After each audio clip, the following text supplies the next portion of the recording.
A long time ago, longer than the oldest person you know can remember, there lived a farmer who went under the moniker of Ned. Ned lived a simple, secluded life in the forest with his animals and his crops. He wasn't very rich, but then again he never had been. The farming life was hard work, but then again, Ned's life had always been just that. Life had never been particularly good to Ned. After much of the same rejection and sad times, he finally decided he wanted to give it all up and live a simple life of seclusion. For several years Ned has lived here and everything was fine. That is, until the beast came. It arrives in the night, and when it does, it steals all it can from his lush garden. And for as long as the beast has been stealing from him, Ned has utterly yet to see it.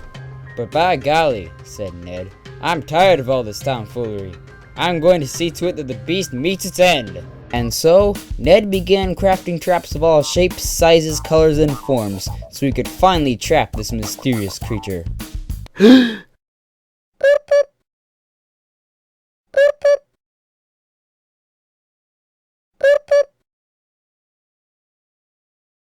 Luck was not exactly on Ned's side.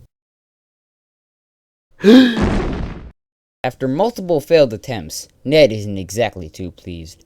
"Oh, what's the use?" said Ned. "I've tried everything I could, and none of it worked. How the heck is this stupid thing gonna be the one?"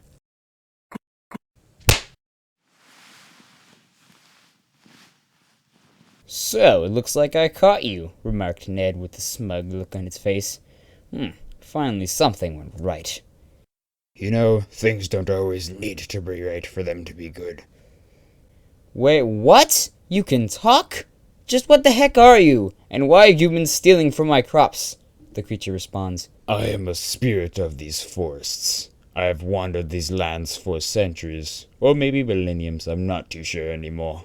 The creature becomes grim. Ever since the forests of the world have been settled by men, it has become harder and harder for us spirits to get the food we need.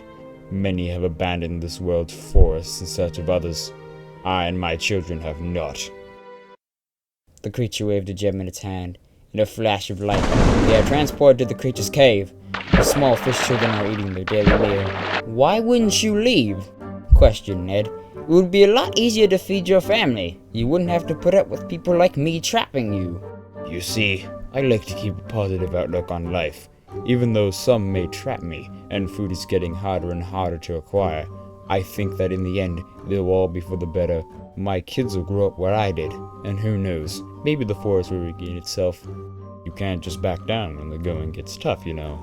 The farmer thinks hard about the creature's words, but before he can think much more, the creature once again waves its gem, and the two flash back to the farmer's house. Well, I must be off.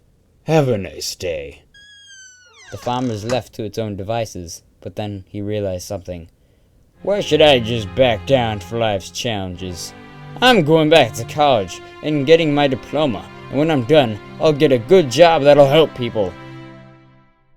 In the end, the creature inspired Ned to finish college, and when he was done, he and his new girlfriend began feeding hungry people, just like the creature did his kids.